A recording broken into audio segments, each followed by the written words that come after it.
Ini bukan video tentang apakah ijazah Joko Widodo asli atau palsu.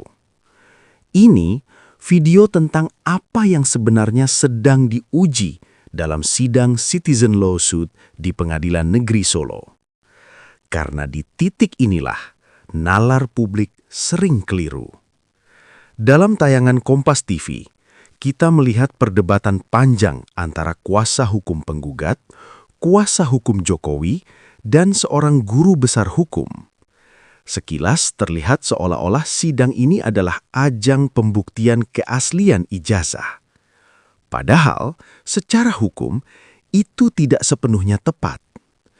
Citizen lawsuit bukan gugatan pidana, bukan pula gugatan perdata biasa. Citizen lawsuit adalah gugatan warga negara terhadap negara atau penyelenggara negara karena dianggap lalai memenuhi kepentingan publik. Objeknya bukan individu, melainkan tindakan atau kelalaian negara. Karena itu, pertanyaan hukumnya bukan apakah ijazah itu asli atau palsu, melainkan apakah ada kewajiban negara atau institusi negara untuk membuka atau membuktikan dokumen tersebut kepada publik. Disinilah perbedaan sudut pandang muncul. Pihak penggugat berpendapat bahwa negara melalui institusi seperti UGM dan kepolisian tidak sungguh-sungguh menyelesaikan isu yang berlarut-larut dan berdampak pada kepentingan publik.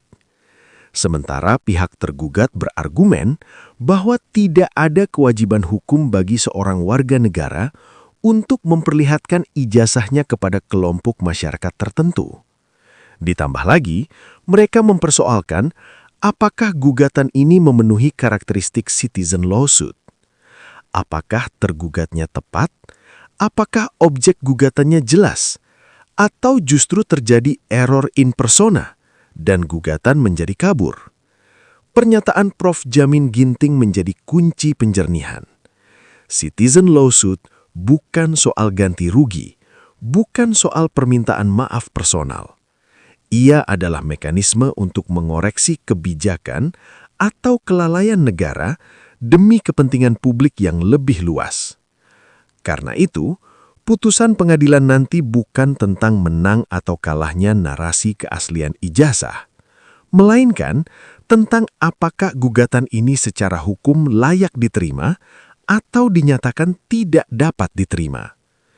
Di titik ini, publik perlu membedakan antara kegaduhan politik dan logika hukum acara.